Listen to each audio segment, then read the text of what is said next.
Bueno, esta parasha tiene muchos aspectos que vale la pena tratar. Hoy no vamos a hablar tanto de la vaca roja porque se ha hablado mucho en otros ámbitos, entonces veamos algo interesante. Eh, el tema es algo que estábamos hablando ahora con ustedes, lo de la purificación. Entonces, hay una afirmación que yo hago y es que todos en este momento somos impuros. ¿Por qué? Vamos a mirar. El que actualmente no se pueda disponer de una vaca bermeja, que los sabios afirman que va a estar para los días del Mashiach, significa que todos estamos impuros, porque la forma de purificarse, habiendo tocado muerto, es mediante las cenizas de la vaca.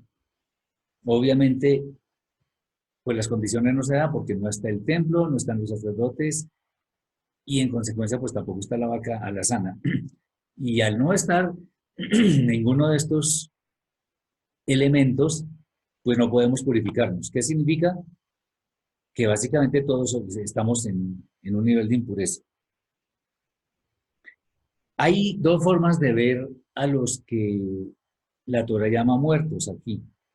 Y es, uno, los que están muertos físicamente.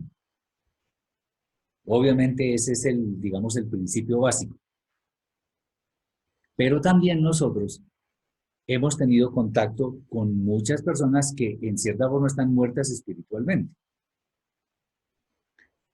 Eh, digamos que eso nos haría como candidatos a purificarnos. Ustedes, yo no sé si se acuerdan cuando Yeshua le dijo al joven, ¿sí fue el joven? No, bueno, en algún momento dijo, dejen que los muertos entierren a sus muertos. ¿A qué se refería él? A que personas que están en pecado y merecen la muerte, entierran a sus propios familiares.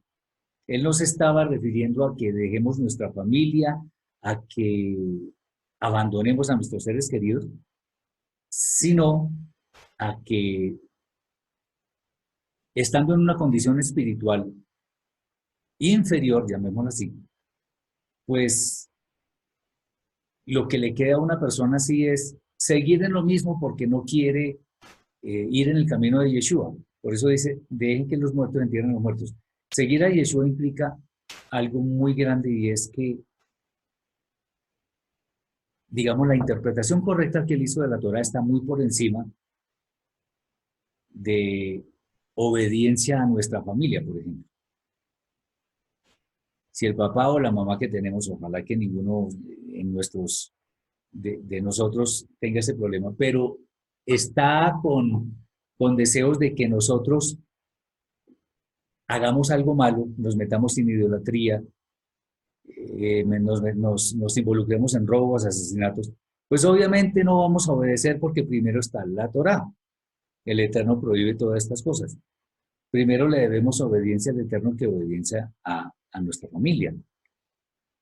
Entonces, volviendo al caso de los muertos, nosotros casi que permanentemente estamos teniendo contacto con muertos espirituales, personas que de pronto denigran de la Torah o simplemente no la consideran vigente para nuestros días. Eso se ve, y fíjense ustedes en las redes sociales, tantas cosas que abundan, tantas mensajes o tantas, bueno, proselitismo alrededor de la condición de los LGBT, por ejemplo, o ciertos movimientos políticos que invitan a defender delincuentes o corruptos. Eso no está bien. O sea, eso es estar uno casi que muerto espiritualmente porque a lo bueno lo llama malo y a lo malo lo llama bueno. Entonces, con mayor razón, si nosotros tenemos contacto directo, y no estoy hablando de tocarnos, sino como impregnarnos de lo que ellos hablan, de lo que dicen, de sus ideas, de sus campañas, qué sé yo. Si uno se mete en eso, pues está en la misma condición. Así de sencillo. Nosotros no podemos estar con esas prácticas. Bien, eh, acordémonos que un hombre puro es el que recoge las cenizas de la vaca lazana, y tal cosa corresponde a una figura tipológica del Mashiach, porque él es el único que está puro. Como él no está presente quien recoja las cenizas de la vaca, pues obviamente todos tenemos la condición de impuros. Entonces, ¿cuál es, digamos, el panorama? Que a pesar de que tengamos esta condición, nosotros debemos procurar por andar una vida de santidad lo mejor que podamos.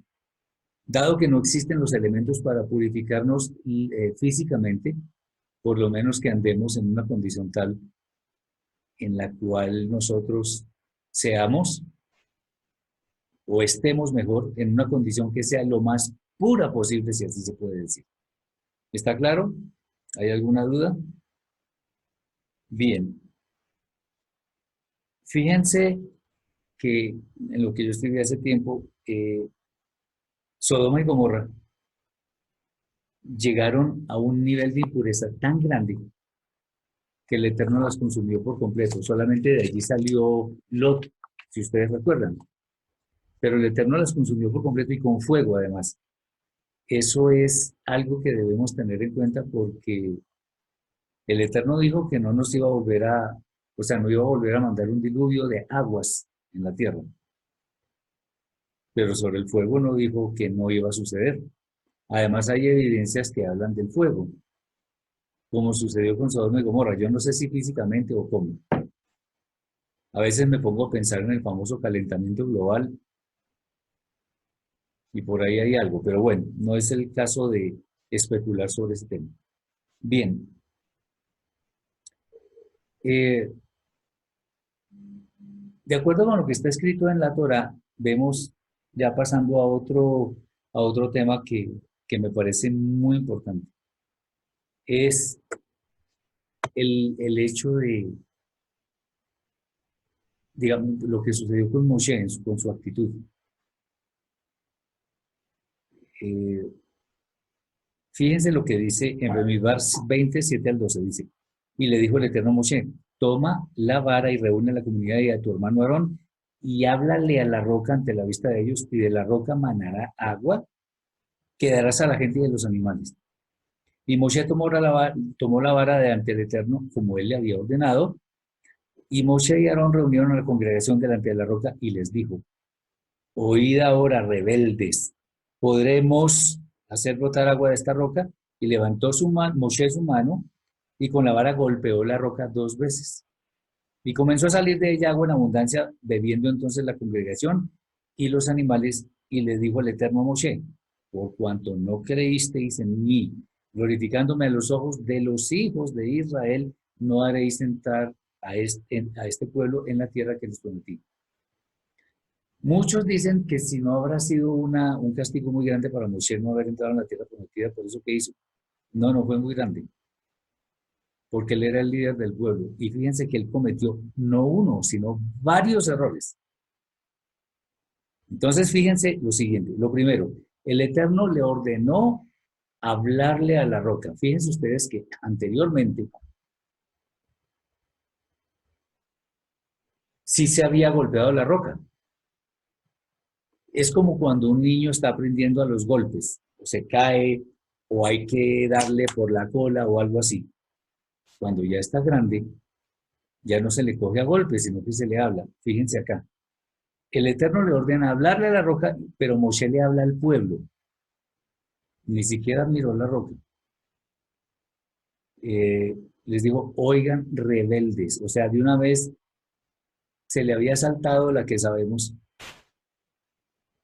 y habló de más.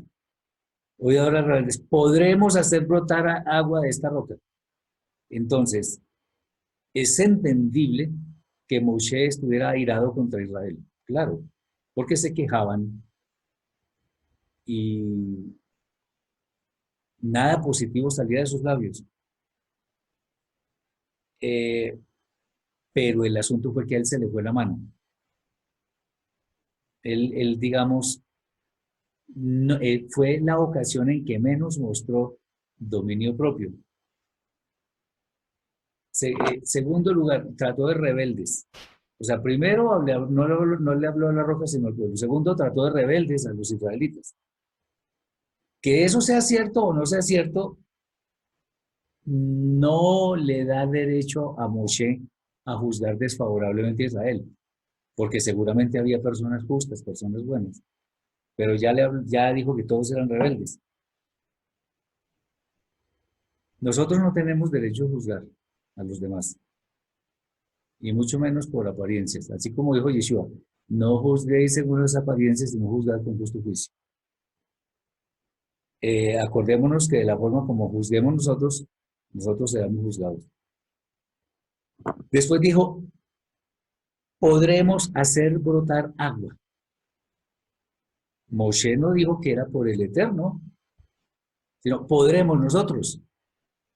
O sea, la embarró varias veces, cometió unos errores terribles. Entonces desobedeció consecutivamente 3 o 4 veces.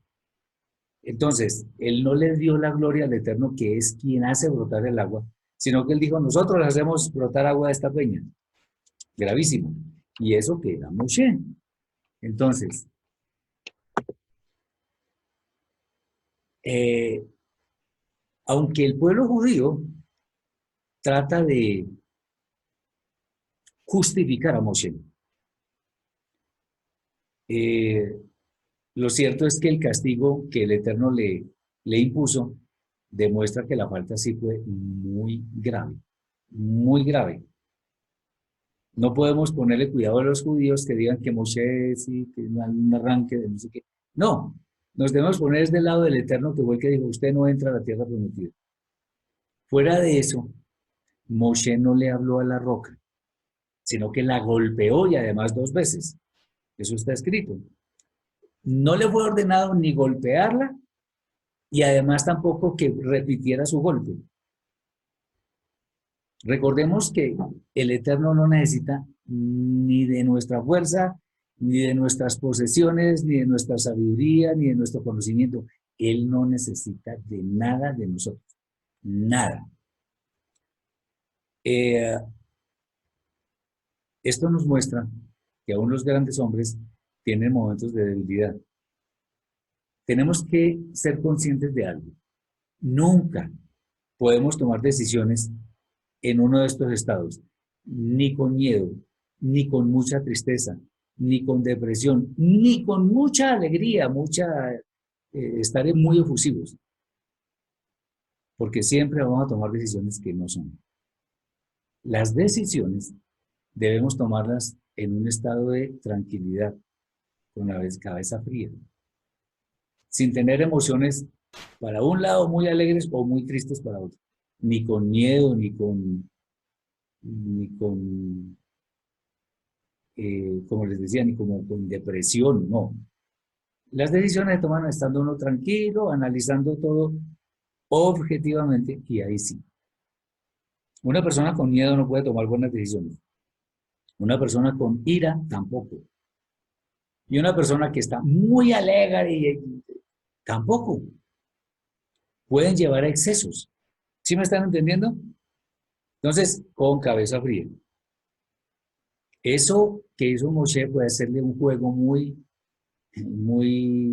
muy fácil, digámoslo así, al Yetzer Hara. Entonces, lo que tenemos que tener en cuenta es no caer en emociones tan fuertes que nos lleven a tomar malas decisiones. El ejemplo claro es Moshe. Moshe, digamos, llevaba acumulado, por decirlo así, un tiempo en el cual Israel estaba quejándose, pidiendo más de lo necesario, etcétera. Se le colmó la paciencia. Acuérdense que los frutos del Espíritu son amor, gozo, paz, paciencia, mansedumbre y dominio propio. Aunque Moshe era muy manso, en ese momento demostró otra cosa muy diferente. Aún los grandes líderes sufren debilidades. Tengamos en cuenta algo muy importante. La ira no obra obras santas, no produce acciones santas.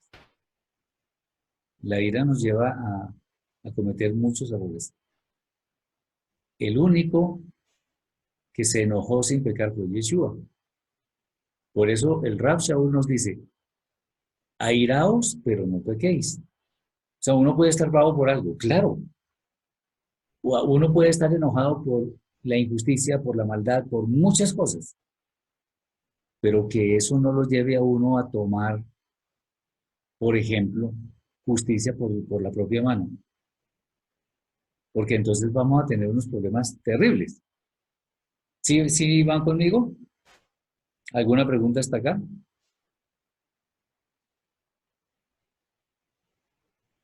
¿Está todo claro? Entonces, Moshe lo que pasó fue que no cometió uno, cometió 3 o 4 errores. Y esos 3 o 4 errores que en un líder como él son gigantescos, esos errores fueron los que le impidieron entrar a la tierra prometida por designio del Eterno. Bien, esta parashá da para muchísimo más, pero pues la idea es tampoco quedarnos en un tiempo infinito, sino tratar de tener un tiempo en el cual podamos relatar algo relatar, no, estudiar algo de lo que está escrito y que eso nos llegue a nuestras vidas. ¿Hay alguna pregunta, algo que nos llame la atención sobre estos temas o sobre otros de la parasha? More, de hecho, pues gracias por la invitación que nos hace y felicitarlo por las enseñanzas de los sábados en la comunidad donde estaba enseñando. Sí tengo una inquietud retomando el tema de la vaca roja, esa connotación de que usted habla, que no solamente pues muertos físicamente, sino espiritualmente, tiene que ver de pronto también con ese pecado que heredamos del primer hombre y que definitivamente tenía que venir Yeshua para de una u otra manera pues hacer ese proceso que lo vemos con el joven Haggaol y la vaca roja. Bueno, lo primero es que nosotros no heredamos pecados. Heredamos consecuencias del pecado, que es diferente. Por ejemplo, enfermedades o, bueno, algunas maldiciones de, no sé, ruina o qué sé yo.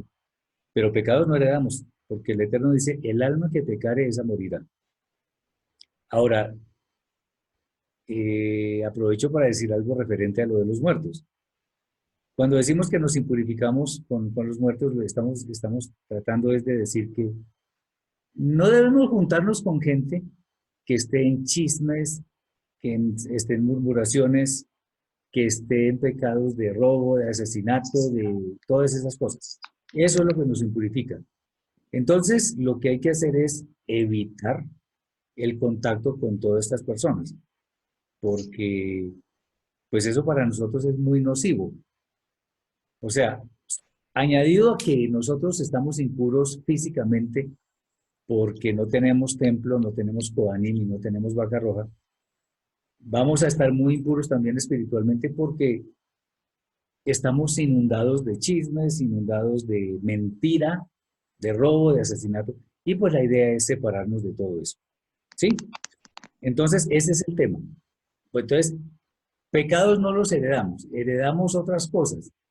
Enfermedades sí se pueden heredar algunas condiciones. Por ejemplo, si una familia tiene, hablemos de la ruina económica, pues eso es una cosa que no se, un núcleo familiar no se va a levantar de la noche a la mañana, eso requiere su tiempo. Entonces, ese es el problema, pero no es, una cosa es una condición de ese estilo y otra cosa es el pecado. Porque pecado original, pues, como lo concibe, por ejemplo, el catolicismo, cosas, movimientos como ese, no existe. Ellos cometieron un pecado, lo que tenemos todos los seres humanos, eso sí, incluido Yeshua, bueno, ya no lo tienen, es el Yetzer Hará, que es la mala inclinación que nos insta a pecar, pero podemos vencerla. Pero los pecados en sí mismos no se heredan. Uno hereda son condiciones de otra índole, que no son pecado. Una enfermedad no es pecado. Una enfermedad puede ser consecuencia de un pecado que es diferente. ¿Sí? ¿Está claro? Sí, More, pero entonces, o se pudiera decir que de pronto heredamos, fue algún tipo de impureza del primer hombre. No, porque cuando un bebé nace es puro. Usted lo puede leer en el libro de Vaikra. Un bebé es puro. Ahora, a ver, hay un dicho por ahí que dice que el hombre es puro, pero la sociedad lo corrompe. Bueno, más o menos es así.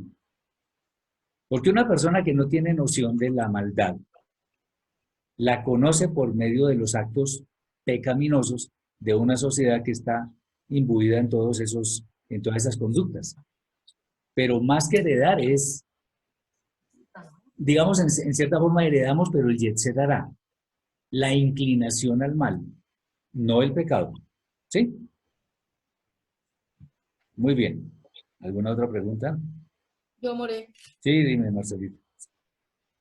leyendo el pasaje de la vaca roja, de la cuestión de la purificación, entonces, en el evento de que se construyera el tercer templo, Yeshua sería, qué papel jugaría dentro del templo? ¿El sumo sacerdote? ¿O qué? ¿Cómo sería? No sé porque el rol de sacerdote lo está oficiando en este instante. Sí. Supuestamente, de acuerdo con la escritura, el rol que viene a ejercer él es de rey. Acordémonos que él tiene roles de profeta, sacerdote y rey. Él viene a ser rey, no a ser sacerdote. Sacerdote está haciéndolo en este instante. Ah, Eh, pero sabes que esa pregunta es buenísima, buenísima, porque eso nos muestra que no sé si va a haber tercer templo. Esa pregunta es esa, buenísima. esa Claro, sería porque una buena. él está ejerciendo el sacerdocio hoy en día, en este instante está siendo sacerdote. Y eso está escrito en la carta a los hebreos clarísimo. Sí. Pero él no viene a ser sacerdote, él viene a ser rey, juez. Y entonces, ¿dónde quedaría eso del tercer templo? Si Yeshua no va a ser el Cohen Gadol en ese entonces, hoy lo es. Sí, sí me entiendes cómo es la figura. O sea, inesperadamente es una pregunta buenísima. Entonces, Esa sería una razón para que no se construyera. ¿cómo? Esa sería una razón para que no se construyera el tercer templo. Puede ser. Yo no me atrevo a afirmar tajantemente que no, pero puede ser. Bien, vamos a dejar aquí y Espero que este mensaje haya sido de gran bendición para tu vida. Shalom.